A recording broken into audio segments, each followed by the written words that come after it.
भ्रष्ट लोग और भ्रष्टाचार को खत्म करने की बात ये बिल्कुल ऐसे है जैसे किसी बिल्ली से दूध की रखवाली करवाना।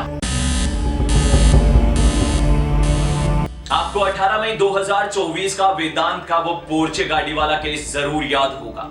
उसमें वो रईस बाप की औलाद अपने दो दोस्तों के साथ में लेट नाइट दारू पार्टी करके आते हैं और अपनी लग्जरी कार में वो ड्राइव करते हैं। उस लग्जरी कार की स्पीड 200 किलोमीटर पर आवर की थी। वेदांत के नशे और गाड़ी की तेज रफ्तार ने अनीस और अश्विनी की जान ले ली। इस केस में जो वेदांत थे वो अमीर बाप की औलाद आकाश अग्रवाल के बेटे हैं। आकाश अग्रवाल जो कि रियल एस्टेट में एक बिल्डर है जिसके पास में बेशुमार दौलत और पॉलिटिकल पावर भी थी। इस पूरे केस को बहुत ही सफाई से बंद करने की कोशिश की गई और ऐसा किया गया कि इस प्रकार का कोई केस हुआ ही नहीं है, किसी की मृत्यु हुई ही नहीं है। और ये सारा कार्य किया गया पॉलिटिकल सपोर्ट और पैसों की वजह से। और पॉलिटिकल सपोर्ट देने के लिए वहीं के लोकल एमएलए सुनील टिंगरे उनके साथ खड़े थे। पैसा इतना ज्यादा था कि पूरे सिस्टम को वेदांत की कोई गलती नहीं नजर आई, क्योंकि पूरी गलती को पैसों के द्वारा दबा दिया गया।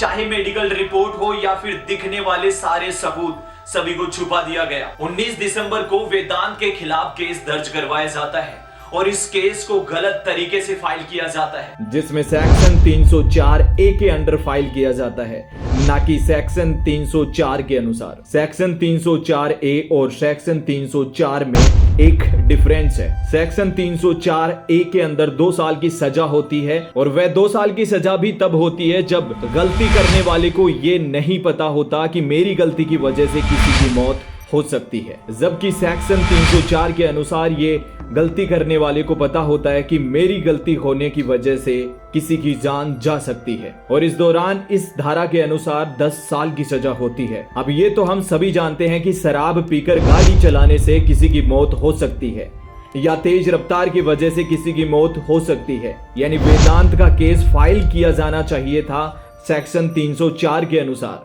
लेकिन फाइल किया गया सेक्शन 304 ए के अनुसार। इस पूरे केस में ऊंचे लेवल की धांधली की गई। पुलिस हो या फिर मेडिकल रिपोर्ट हो, इसमें शामिल लोग पूरे भ्रष्ट थे।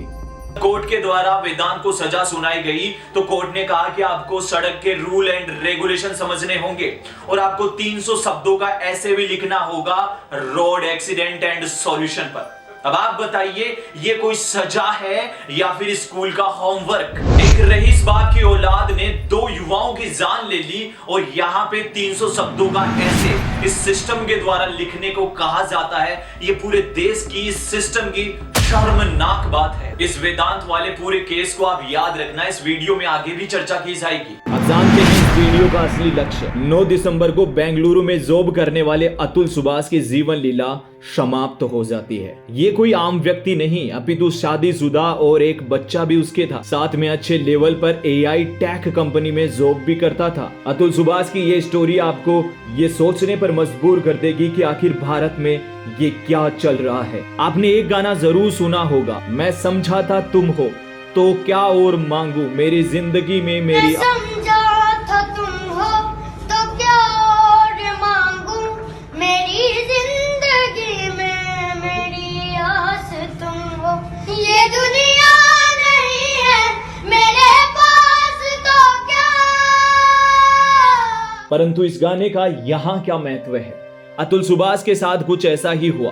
पत्नी से बेशुमार प्रेम, रिश्तों को पूरी तरह से पूरी ईमानदारी से निभाया, परंतु ये पत्नी को गवारा नहीं था। अतुल जो कि बिहार से हैं और उसकी पत्नी यूपी से है। इनकी शादी मैट्रिमोनियल साइट से हुई। 2019 में शादी हुई, 2020 में बेटा हुआ और 2021 में पत्नी अतुल को छोड़ करके अपने बेटे के साथ मायके चली गई। पत्नी घर जाती है और वहां अतुल को 40,000 रुपए बच्चे के मेंटेनेंस के नाम पर हर महीने के मांगती है। फिर उन्होंने डिमांड बढ़ा करके 2 से 4 लाख रुपए महीना कर दिया, ये कहते हुए कि आपका बच्चा बड़ा हो रहा है, इसके मेंटेनेंस के लिए ज्यादा खर्चा बनता है। जब अतुल ने बढ़ती डिमांड के अनुसार पैसे देने से मना कर दिया तो महिला जौनपुर कोर्ट में केस दर्ज कराती हैं। इन केस की सुनवाई पर हर बार अतुल बेंगलोर आते हैं।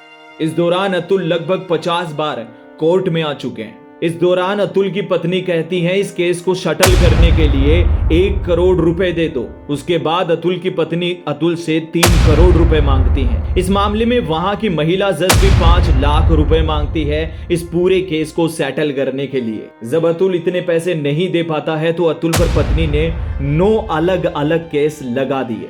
लगातार पत्नी, सास और पत्नी के चाचा और जज के द्वारा टॉर्चर सहता रहा अतुल, ये समझते हुए कि एक दिन सब ठीक हो जाएगा। अतुल की पत्नी हर पूजा या शादी पर 6 साड़ियां और 1 गोल्ड नेकलेस मांगती थी। अतुल ने अपने ससुराल वालों की भी 20 लाख से अधिक की मदद की। लगातार बढ़ रही मांग को देखकर अतुल ने पैसे देने से बंद कर दिए, जिससे उसकी पत्नी 2021 में अपने बेटे को लेकर के मायके चली गई।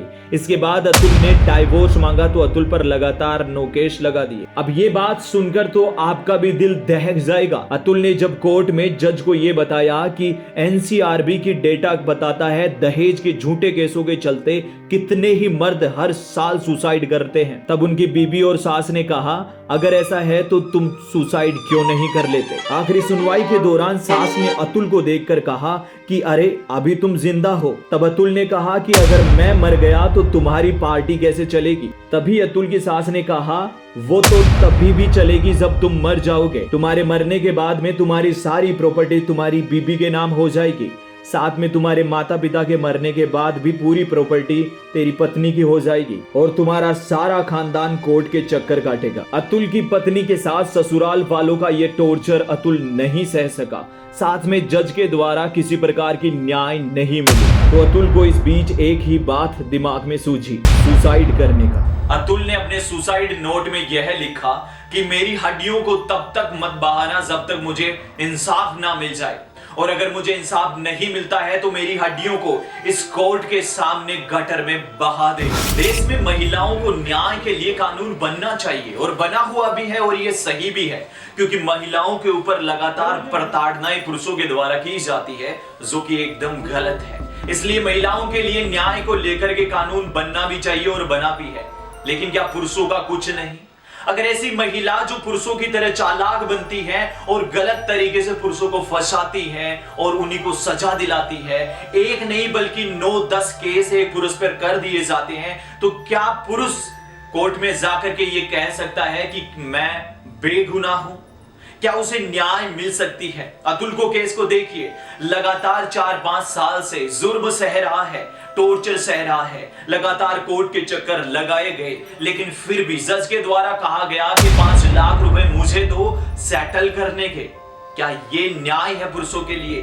तो एक कानून ऐसा भी बनना चाहिए जहां पर पुरुष को ऐसे मामलों में, वैवाहिक मामलों में न्याय मिल सके, जहां कोर्ट का दरवाजा खटखटाया जा सके और एक सही न्याय प्राप्त हो सके। आज हम सभी जानते हैं कि महिलाओं का एक ट्रेंड फंडा बन चुका है कि शादी पहले कर लेना और फिर छोटी सी बात पे चले जाना, डाइवोर्स के नाम पे मोटा पैसा लेना, और अगर वो पैसे नहीं मिलते हैं तो लगातार उन पे ज्यादा केस कर दो और लगातार उन्हें कोर्ट के चक्कर कटवाओ। इस दौरान भी पुरुषों के लिए कोई न्याय व्यवस्था नहीं है, कोई नियम कानून नहीं है। अतुल के केस में देखिए कि अतुल के बेटे के मेंटेनेंस के लिए अतुल से 40,000 रुपए प्रति महीने के लिए गए। क्या इतना कोई मेंटेनेंस एक छोटे बच्चे का हो सकता है जिसमें 40,000 रुपए खर्च किए जाएं? और ये यहीं पे नहीं रुकता, इस रकम को और ज्यादा बढ़ा दिया गया और 2 से 3 लाख रुपए हर जाने के लिए गए, मेंटेनेंस के लिए गए। क्या ये मेंटेनेंस का इतना ज्यादा होना एक बच्चे के लिए ये सही है, या कोई कानून बना हुआ है कि एक बच्चे को इतना मेंटेनेंस चाहिए, 40,000 रुपए या 2 से 3 लाख रुपए होने चाहिए? ऐसा कोई भी कानून नहीं बना है। तो इस प्रकार का कानून भी जरूर बनाना चाहिए जिसकी वजह से मर्दों को अपनी जान ना गंवानी पड़े और महिलाएं उनका गलत फायदा ना उठाएं। इस सिस्टम की इतनी बड़ी कमी है और हम कहते हैं कि महिला और पुरुष समान है, महिलाओं और पुरुषों में कोई असमानता नहीं है। क्या हर बार एक नए अतुल को ऐसे ही जान गंवानी पड़ेगी? क्या अतुल जैसों के लिए न्याय इतना ही है कि वो 1.5 घंटे का वीडियो बनाएंगे और 24 पेज का सुसाइड नोट लिख देंगे और खबर गायब हो जाएगी? क्या ये है न्याय व्यवस्था, कानून व्यवस्था? ये सारी बातें थी अतुल के केस को लेकर के और कानून बनना चाहिए या नहीं बनना चाहिए को लेकर। अब याद करो, मैंने वीडियो के शुरुआत में मैंने वेदांत का पोर्चे गाड़ी वाला केस आपको बताया था। उस दौरान जो धांधली पूरे सिस्टम में की गई, लगातार पैसों और पॉलिटिकल पावर की वजह से उस पूरे केस को दबाया गया। लेकिन जब पूरा भारत एक साथ खड़ा हुआ, पूरे सोशल मीडिया पर केवल एक खबर छाई कि न्याय मिलना चाहिए, अश्विनी को और अनीस को न्याय मिलना चाहिए। जब पूरा देश एकजुट हो जाता है तो इस शासन व्यवस्था को, इस कानून व्यवस्था को न्याय देनी पड़ती है। और इस बार भी अतुल के लिए हमें खड़ा होना होगा कि इस प्रकार से फिर से कोई अतुल 24 पेज का सुसाइड नोट और 1.5 घंटे का वीडियो बना करके अपनी दुख की दास्तां सुना करके ना मरे, ना अपनी जान गंवाए। जब हम एक साथ होंगे तो कानून भी बनेगा और कानून माना भी जाएगा। लेकिन यह तब संभव होगा जब हम लगातार इसके लिए आवाज उठाएंगे। तो मैं और आप क्या कर सकते हैं? जैसे मैंने अपने सोशल मीडिया पर इससे रिलेटेड एक वीडियो बनाया, हो सकता है मेरी वजह से 2-3 को यह बात अच्छी लगी हो और जो जरूरी समझे कि न्याय व्यवस्था होनी चाहिए मर्दों के लिए भी, तो शायद ये आवाज सरकार तक जाए, कानून तक जाए, कोर्ट तक जाए और एक नया कानून बनाया जाना चाहिए ताकि यहां न्याय मिल सके, अन्याय नहीं।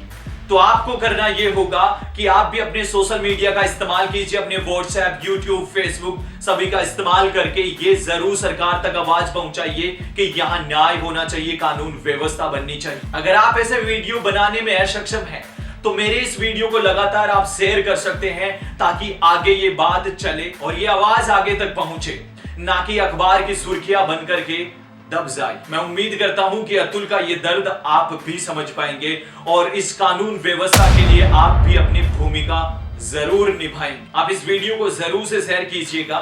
मैं विकास कटारिया इस कानून बनने को लेकर तैयार हूं और मैं चाहता हूं कि ऐसे कानून जो कि न्याय दिला सके मर्दों के लिए भी, वो जरूर बने और अतुल को न्याय मिले। धन्यवाद।